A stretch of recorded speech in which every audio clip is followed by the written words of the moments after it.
ಮೈಸೂರಿನ ಐತಿಹಾಸಿಕ ಪ್ರಸಿದ್ಧ ಮಾರ್ಕೆಟ್ ಆದಂಥ ದೇವರಾಜ ಮಾರ್ಕೆಟ್ಗೆ ಇಲ್ಲಿ ಸ್ಥಳೀಯ ಒಂದು ವ್ಯಾಪಾರಸ್ಥರ ಒಂದು ಆಹ್ವಾನ ಮೇರೆಗೆ ಬಂದಿರತಕ್ಕಂಥದ್ದು.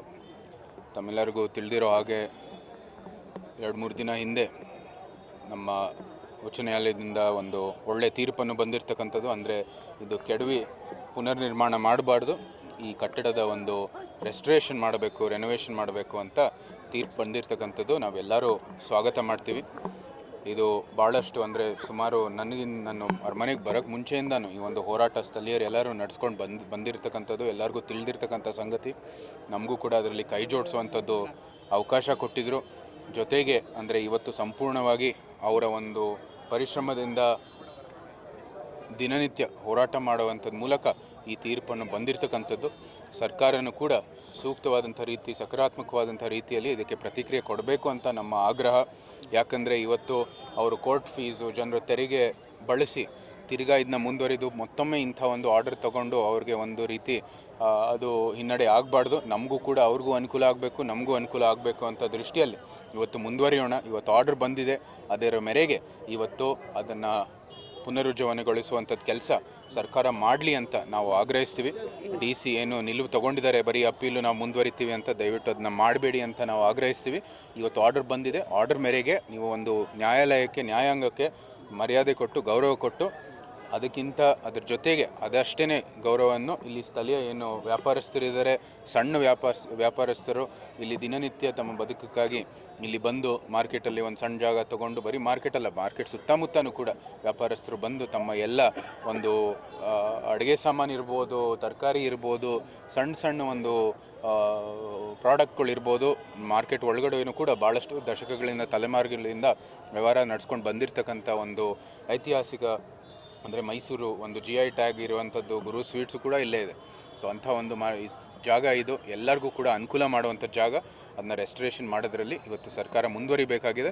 ನಾವು ಮಾನ್ಯ ಮುಖ್ಯಮಂತ್ರಿಗೆ ಆಗಲೇ ಪತ್ರ ಬರೆದಿದ್ದೀವಿ. ಏನು ಕ್ಯಾಬಿನೆಟಲ್ಲಿ ಒಂದಷ್ಟು ಹಣ ಮೀಸಲಿಟ್ಟಿದ್ರು, ಇಲ್ಲಿಗೆ 94 ಕೋಟಿ ಬಹುಶಃ, ಮತ್ತು ಲ್ಯಾಂಡ್ ಝೋನ್ ಬಿಲ್ಡಿಂಗ್ ಕೂಡ ಒಂದು 30 ಅಥವಾ 40 ಕೋಟಿ ಏನು ಇಟ್ಟಿದ್ರು, ಏನೇ ಇರಲಿ ಆ ಹಣ ಏನು ಮೀಸಲಿಟ್ಟಿದ್ರು ಅದರ ಪುನರ್ನಿರ್ಮಾಣಕ್ಕಾಗಿ, ಅಂದರೆ ಕೆಡವಿ ಪುನರ್ನಿರ್ಮಾಣ ಮಾಡೋದಕ್ಕೆ, ಅದನ್ನ ಇದರ ಪುನರುಜ್ಜೀವನಗೊಳಿಸೋದಕ್ಕಾಗಿ ಬಳಸಿ ಅಂತ ನಾವು ಆಗ್ರಹಿಸ್ತೀವಿ. ಈಗ ಸದ್ಯಕ್ಕೆ ಇದಕ್ಕೆ ರಿನೋವೇಷನ್ ಮಾಡೋಕ್ಕೆ ಸಾಕಷ್ಟು ಕಾಲಾವಕಾಶ ಬೇಕಾಗಿದೆ. ಈ ಸಂದರ್ಭದಲ್ಲಿ ಖಾಲಿ ಮಾಡಿಸ್ಕೊಳ್ಳೋದು ನೋಡಿ, ಖಾಲಿ ಮಾಡಿಸ್ಕೊಳ್ಳೋದಲ್ಲ, ಸ್ಥಳೀಯವಾಗಿ ನಾವು ಆವಾಗಲೇ ಮಾತುಕತೆ ಮಾಡುವಾಗ ಅವ್ರು ಹೇಳಿದ್ದಾರೆ, ಇಲ್ಲಿ ವ್ಯಾಪಾರಸ್ಥರು ನಡೆಯುವಂಥದ್ದು ಮಹಾದೇವು, ಇಲ್ಲಿ ಮಾರ್ಕೆಟ್ ಇದು ಏನು ಸಂಘಟನೆ ಇದೆ ಇಲ್ಲಿ ಅಧ್ಯಕ್ಷರು, ಅವ್ರು ಹೇಳಿದರು ಒಂದು ಭಾಗ ಬಿಟ್ಕೊಟ್ಟು ನಾವು ರೆಸ್ಟೋರೇಷನ್ ಮಾಡ್ಬೋದು. ತಜ್ಞರು ಹೇಳ್ತಾರೆ, ಪ್ರಕ್ರಿಯೆ ಇದೆ. ಇದು ಬರೀ ಇದು ಒಂದು ಉದಾಹರಣೆ ಅಂತ ಭಾಳಷ್ಟು ಮಾರ್ಕೆಟ್ಗಳು, ಐತಿಹಾಸಿಕ ಮಾರ್ಕೆಟ್ಗಳಲ್ಲಿ ವಿಶ್ವದಲ್ಲಿ ಉಳಿಸಿದ್ದಾರೆ.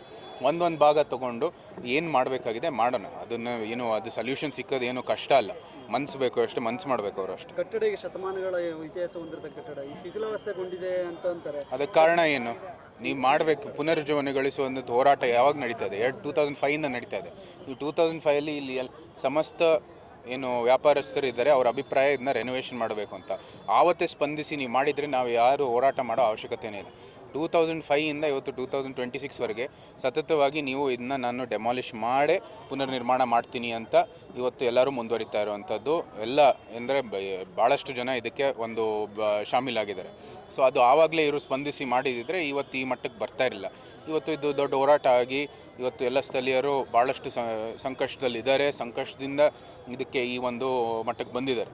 ಸೊ ಅದಕ್ಕಾಗಿ ಇನ್ನು ಬಗೆಹರಿಸುವಂಥದ್ದು ಇವತ್ತು ಒಳ್ಳೆಯ ಅವಕಾಶ ಇದೆ. ನ್ಯಾಯಾಂಗನೂ ಕೂಡ ಅದಕ್ಕೆ ಪೂರಕವಾದಂಥ ಒಂದು ತೀರ್ಪನ್ನು ಕೊಟ್ಟಿದ್ದಾರೆ.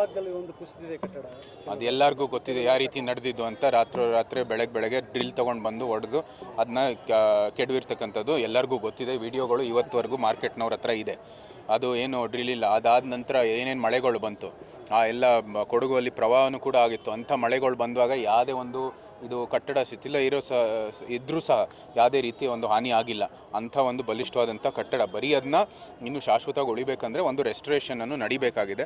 ಆಧುನಿಕ ಕಾಲದ ಸೌಲಭ್ಯಗಳು ಕೂಡ ಒದಗಿಸಬೇಕಂದ್ರೆ ಆ ಒಂದು ರೆಸ್ಟೋರೇಷನ್ ಪ್ರಕ್ರಿಯೆಯಲ್ಲೇ ಮಾಡ್ಬೋದು. ಅದರಲ್ಲಿ ಯಾವುದೇ ರೀತಿಯ ಒಂದು ಸಮಸ್ಯೆ ಆಗದೇ ಇದ್ದಂಗೆ ಇವತ್ತು ರೆಸ್ಟೋರೇಷನ್ ಮಾಡ್ಬೋದು. ಸಮಸ್ತ ವ್ಯಾಪಾರಸ್ಥರು ಕೂಡ ಅದಕ್ಕೆ ತಯಾರಿದ್ದಾರೆ. ಅವರು ಕೂಡ ಏನು ಅದು ಒಂದು ವ್ಯವಸ್ಥೆ ಮಾಡಬೇಕಾಗಿದೆ, ಒಂದು ಭಾಗ ರೆಸ್ಟೋರೇಷನ್ ಮಾಡೋದಕ್ಕೆ ಇವತ್ತು ಅವರೆಲ್ಲರೂ ಸಿದ್ಧ ಆಗಿದ್ದಾರೆ. ಅದನ್ನ ಪರಿಶೀಲನೆ ಮಾಡಬೇಕಾಗಿದೆ. ಇವತ್ತು ಸರ್ಕಾರ ಇದಕ್ಕೆ ಒಂದು ಪ್ರೇರಣೆ ತಗೊಂಡು ಈ ಒಂದು ತೀರ್ಪಿಂದ ಈ ಮಾರ್ಕೆಟ್ ರೆಸ್ಟೋರೇಷನ್ ಮಾಡೋ ಮೂಲಕ ಅದೆಲ್ಲನೂ ಕೂಡ ಅವರು ರಿಸ್ಟೋರ್ ಮಾಡ್ಬೋದು. ಯಾಕಂದರೆ ಒಂದೇ ಜಾಗದಲ್ಲಿ ಬಂದು ತಮ್ಮ ಮಾರ್ಕೆಟಿನ ಏನು ಚಟುವಟಿಕೆಗಳು ಮಾಡೋದು ಸೂಕ್ತ ಅಲ್ಲ. ಇವತ್ತು ಮೈಸೂರು ನಗರ ಬೆಳೀತಾ ಇದೆ, ಬೇರೆ ಬೇರೆ ಜಾಗದಲ್ಲೂ ಮಾರ್ಕೆಟನ್ನು ಸೃಷ್ಟಿ ಮಾಡಬೇಕಾಗಿದೆ. ಹೌದು, ಇದು ಯಾವಾಗಲೂ ಸಹ ಕೇಂದ್ರ ಇರುತ್ತೆ, ವಾಣಿ ವಿಲಾಸ್ ಮಾರ್ಕೆಟ್ ಇತ್ಯಾದಿ.